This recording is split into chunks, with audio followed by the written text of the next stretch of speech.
ഇപ്പോൾ യുവരാജ് ഗോകുൽ കൂടി ചേരുന്നുണ്ട്, ബി.ജെ.പി. സംസ്ഥാന വക്താവ്. യുവരാജ്, നേരത്തെ പറഞ്ഞതുപോലെ തന്നെ ഇന്നലെ വരെ എവിടെയാണെന്ന് പോലും അറിയാതിരുന്ന രാഹുൽ ഗാന്ധിയാണ് ഇപ്പോൾ പ്രത്യക്ഷപ്പെട്ടിരിക്കുന്നത്.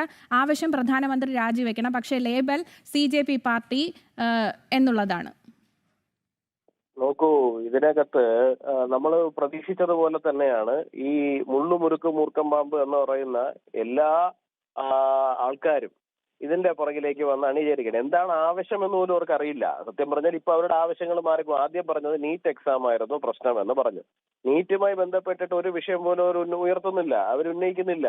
അവരിപ്പോ അതൊക്കെ വിട്ടിട്ട് പിന്നെ എന്താണ് ധർമ്മേന്ദ്ര പ്രധാൻ രാജിവെക്കണമെന്നായിരുന്നു ആവശ്യം. അത് കഴിഞ്ഞ് ഇപ്പൊ പ്രധാനമന്ത്രി രാജിവെക്കണമെന്ന് പറയുന്നു. ഇത് മറ്റൊരു തലത്തിലേക്ക്, ഒരു അക്രമ സമരത്തിലേക്ക് ഇത് കൊണ്ടുപോകാനുള്ള ഒരു ഉദ്ദേശത്തിലാണ് അവരത് കൊണ്ടുപോകുന്നത്. അവർക്കറിയില്ല. നോക്കൂ, അവർക്ക് തന്നെ, ഈ പങ്കെടുക്കുന്ന ആൾക്കാർക്ക് തന്നെ എന്താണ് തങ്ങൾ ഉന്നയിക്കുന്ന ആവശ്യം എന്നുള്ളതിനെ കുറിച്ചിട്ട് കൃത്യമായിട്ടുള്ള ധാരണയൊന്നുമില്ല. എന്തോ ഒരു സംഭവം നടക്കുന്നു, എല്ലാവരും പോയി എന്തോ ബഹളം ഉണ്ടാക്കുന്നു, ഞങ്ങളും പോയി ബഹളം ഉണ്ടാക്കുന്നു എന്ന് പറഞ്ഞിട്ട് മാത്രം വരികയാണ്.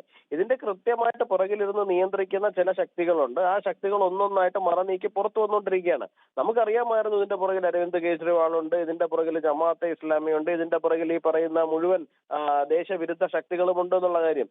ഇവരവിടെ നീറ്റിന്റെ പേരിൽ സമരം നടത്തുന്നു. നീറ്റിന്റെ പേരിൽ സമരം നടത്തിയിട്ട് അവിടെ ആർട്ടിക്കിൾ 370 എടുത്ത് കളഞ്ഞതിനെ കുറിച്ച് സംസാരിക്കുന്നു. കാശ്മീരിനെ സെപ്പറേറ്റ് ആക്കുന്നതിനെ കുറിച്ചിട്ട് സംസാരിക്കുന്നു. ചിക്കൻ നെക്ക് കട്ട് ചെയ്യുന്നതിനെ കുറിച്ചിട്ട് സംസാരിക്കുന്നു. അപ്പൊ തീർച്ചയായിട്ടും ഇത് വളരെ നിഷ്കളങ്കമായി നടക്കുന്ന, അല്ലെങ്കിൽ എന്തെങ്കിലും ഒരു ജനുവിനായ ആവശ്യത്തിന്റെ പുറത്ത് നടക്കുന്ന ഒരു സമരമോ വിഷയമോ അല്ല. പകരം ഇത് കൃത്യമായ ഉദ്ദേശത്തോടു കൂടി അവർക്ക് ഒരു കാരണവശാലും തെരഞ്ഞെടുപ്പിലൂടെ അധികാരത്തിലെത്താൻ കഴിയില്ല എന്ന് മനസ്സിലായ ഒരു വിഭാഗം ഭരണത്തിലെ മറ്റു മാർഗങ്ങളിലൂടെ അട്ടിമറിക്കുവാൻ വേണ്ടിയിട്ടുള്ള വഴി തേടിക്കൊണ്ടിരിക്കുന്നത് മാത്രമാണ്. ഇതൊന്നും വിജയിക്കാൻ വേണ്ടിയിട്ട് പോകുന്നില്ല ഈ നാട്ടിൽ.